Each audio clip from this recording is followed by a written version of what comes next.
अस्सलाम वालेकुम, welcome to operation तज्ज़िया विद शारिक मकबूल। हमारा एक नया सिलसिला शुरू होने जा रहा है जो कि रिसर्च रिपोर्ट्स के हवाले से जो हमारे मुल्क के इस वक्त करंट टॉपिक्स हैं उनमें से चंद ख़ास टॉपिक्स या तमाम टॉपिक्स बारी बारी उन पर हम रिसर्च रिपोर्ट्स किया करेंगे और आपको उनसे आगाही देंगे। आज की रिसर्च रिपोर्ट जो शुरू करते हैं हम निसाब से, यानी करिकुलम। जो करिकुलम होता है, तालीमी निसाब, वो क्या होता है, वो क्यों होता है और वो क्यों ज़रूरी होता है, उसके क्या नुकसानात हैं, उसके क्या फ़ायदे हैं, उन पर डिस्कस करेंगे आज के इस व्लॉग में। एक्चुअली ये वीडियो या ये टॉपिक हम बोलें कि दो हिस्सों पर मुहित है। आज है निसाब के ऊपर और इसका जो दूसरा पार्ट आएगा वो है पाकिस्तान में यकसा तालीमी निसाब यानी सिंगल नेशनल करिकुलम। उस हिसाब से अगर हम देखते हैं कि निसाब क्या चीज़ होता है और ये क्यों ज़रूरी होता है। एक्चुअली निसाब वो चीज़ होती है जो कि एक बच्चा इस दुनिया में आता है और उस बच्चे को बड़ा होना होता है और बड़ा होने के साथ साथ वो तालीम हासिल करता है और वो तालीम हासिल करके फिर इस मुआशरे का एक हिस्सा बनता है। फिर वो अलग बात है कि वो बच्चा इस मुआशरे का हिस्सा डिस्ट्रक्टिव तरफ बनता है या कंस्ट्रक्टिव की तरफ बनता है। ये डिपेंड करता है आपके निसाब पर। एजुकेशन खुद निसाब का एक हिस्सा है क्योंकि निसाब डिसाइड करता है कि क्या एजुकेशन दी जाए, क्योंकि एजुकेशन दी जा रही है, बारहा दी जा रही है, पूरी दुनिया में दी जा रही है, लेकिन हर किसी के अपने मकासद हैं। हर कोई अपनी कौम को किस तरह से बनाना चाहता है उस हिसाब से अपना निसाब डिज़ाइन करता है कि मैं चाहता हूँ कि मेरी आने वाली नस्लें, मेरे मुल्क की आने वाली नस्लें वो इस तरह का माइंड सेट रखें, तो उस हिसाब से निसाब को सेट किया जाता है। ये सारी दुनिया में हर मुल्क अपनी मर्ज़ी या अपनी डायनामिक्स को देखते हुए निसाब को डिज़ाइन करता है। हम हमेशा ये देखते हैं कि निसाब डिपेंड करता है चार बेसिक चीज़ों पर। सबसे पहले आ जाता है अखलाकियात, उसके बाद आ जाता है रिलीजियस, उसके बाद आ जाता है सोसाइटी, उसके बाद आ जाता है लीगली। यानी हम किसी भी चीज़ को अच्छा या बुरा कहते हैं तो उसको इन चार पैमानों में तोलते हैं कि आया ये चीज़ अच्छी है या बुरी है। यानी चीज़ अगर हम बोले बात या कोई ऐसा अमल, उसको हम ये परखने के लिए कि वो अच्छा है या बुरा है, तो आपने अक्सर सुना होगा कि भाई पैमाने में रख के देखो कि ये अच्छा है या बुरा है। तो वो कौन सा पैमाना है? वो यही चार पैमाने हैं। अब ये ज़रूरी नहीं है कि चारों में रखा जाए, इन चारों में से किसी एक में भी रखेंगे तो आपको वज़न पता चल जाएगा। फॉर एग्ज़ाम्पल, हम किसी भी एक अमल को रखते हैं अपने रिलीजियस पैमाने में और उसमें तोल के देखते हैं कि आया ये अच्छा है या बुरा है। इसी तरह ही निसाब को इन चारों बातों के तनाजुर में रखते हुए डिज़ाइन किया जाता है। हर कोई निसाब अपने खुद के डायनामिक्स को देखते हुए और मुल्क की करंट सिचुएशन और ट्रॉपिकल जो सिचुएशन होती है उस मुल्क की, उसको मद्देनज़र रखते हुए निसाब को डिज़ाइन करते हैं। हमारे मुल्क का कुछ ये बदकिस्मती रही है कि निसाब डिज़ाइन करने में या तो सब लोग कभी मिलके नहीं बैठे या तो वो सीरियस ही नहीं हुए। यानी एक बात करता है तो दूसरा दूसरी तरफ चला जाता है, तो आज तक वो कभी आ ही नहीं सके हैं। इमरान खान ने बारहा ये कोशिश की थी कि यकसा तालीमी निज़ाम लाया जाए ताकि सब लोगों को, यानी अमीर के बच्चे को भी वही एजुकेशन मिले जो कि गरीब के बच्चे को भी वही एजुकेशन मिले। और ये था एक सबसे बेस्ट निज़ाम, क्योंकि इसी से ही आप कम से कम मुकाबला करवा सकते हैं। इस वक्त तो आप मुकाबला तक नहीं करवा सकते हैं कि गरीब के बच्चे को अलग तालीम है और अमीर के बच्चे को अलग तालीम है। इन दोनों में आप क्या मुकाबला करवाएंगे? अव्वल तो तालीम ही सेम नहीं है, उसके बाद तालीम देने का जो लेवल है वो भी सेम नहीं है, तो मुकाबला तो पॉसिबल ही नहीं हो पाएगा दोनों के बीच में। यकसा जो तालीमी निसाब है उसको इसीलिए राइज करवाना चाहिए या करवाया जा रहा था कि ये एक सब में जो तफरीक है उसको ख़त्म करेगा और सबको एक जैसा बनाएगा, और शायद इसी से हमारा मुल्क जो है वो तरक्की की जानिब बढ़ता। लेकिन खैर चले, वो उस वक्त पॉसिबल नहीं हो सका। हम अब इस पर ये नज़र डालते हैं कि निसाब जो है वो उसके फ़वाइद क्या हैं और नुकसानात क्या हैं।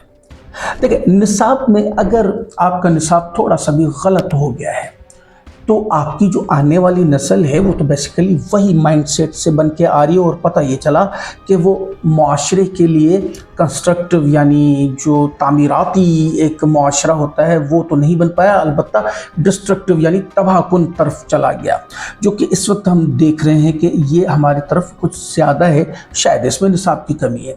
वैसे निसाब में मैं आपको ये बताता चलूँ कि बेसिकली तरबियत वो तालीम से ज़्यादा अहमियत रखती है। उसकी वजह यह है कि एक अच्छी तरबियत अगर किसी को मिल जाए, यानी उसको एक अच्छी तरबियत देकर एक अच्छा इंसान बना के इस माशरे में छोड़ा जाए, भले बग़ैर तालीम के भी, तो वो माशरे के लिए कंस्ट्रक्टिव होता है, बमुकाबला उसके जिसको कि तरबियत इंतहाई गंदी मिली है लेकिन तालीम बहुत अच्छी मिली है, और इस वक्त वो पढ़ लिख के बहुत अच्छे ओहदे पर पहुंच गया, लेकिन वो एक अच्छा इंसान ही नहीं है।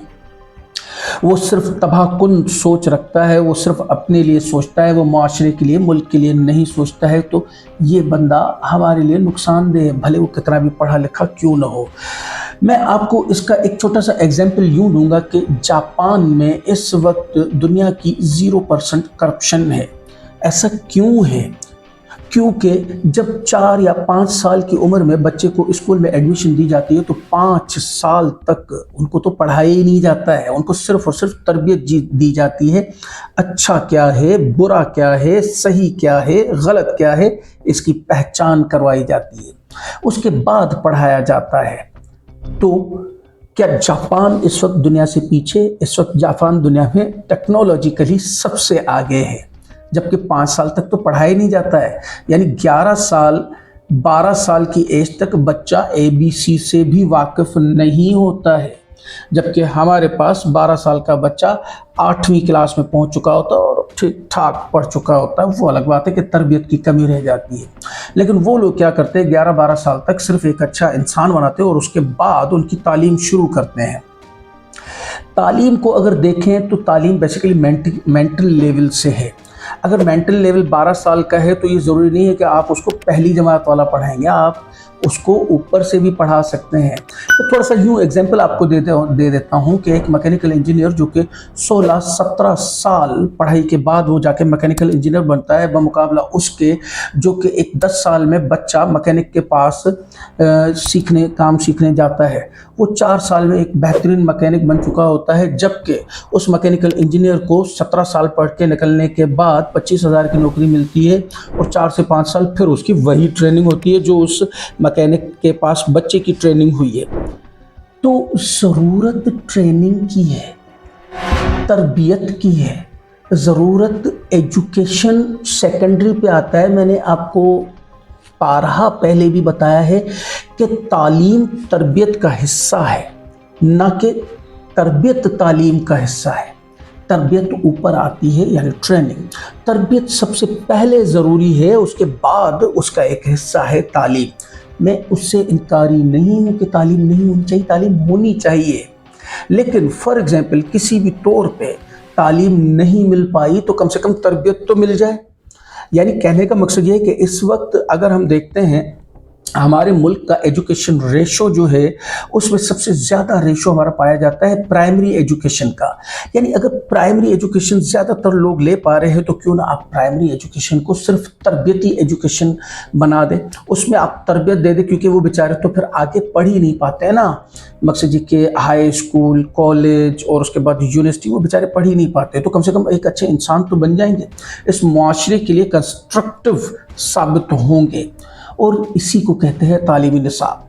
तालीमी निसाब जो है इस वक्त रीडिज़ाइन करने की भी सख्त ज़रूरत है पाकिस्तान में, क्योंकि अगर ये तालीमी निसाब रीडिज़ाइन होगा तो आगे वाली नस्लें हमारी बेहतरीन आएंगी और बेहतर से बेहतर आएंगी, जिसका कि हम ख्वाब देखते हैं कि हमारे मुल्क से करप्शन ख़त्म हो जाए, हमारे मुल्क में पैट्रियोटिज़म, मुल्क की यानी हुब्बुल वतनी जो है वो आ जाए, और हमारे लोग जो हैं वो माशरे की तामीर का सबब बने, ना कि तबाही का सबब बने। और वो तामीराती जो बंदा है या उसकी जो सोच है वो तरबियत से आती है। इसी कड़ी का एक और व्लॉग आएगा आपके पास जो कि है यकसा तालीमी निसाब, वो ज़रूर देखिएगा। और इसी के साथ हम इजाज़त लेंगे, मिलते हैं अगली वीडियो में खबरों के साथ। क्या देखना चाहते हैं, क्या सुनना चाहते हैं, हमें अपने कमेंट्स में ज़रूर बताइए। इस तरह के रिसर्च टॉपिक जो भी आपको चाहिए हम कमेंट्स में बताइए, हम उस पर रिसर्च रिपोर्ट आपको फराहम करेंगे। चैनल को सब्सक्राइब करें, वीडियो को लाइक करें, अपने फैमिली और फ्रेंड्स के साथ शेयर करें। शुक्रिया। पाकिस्तान जिंदाबाद।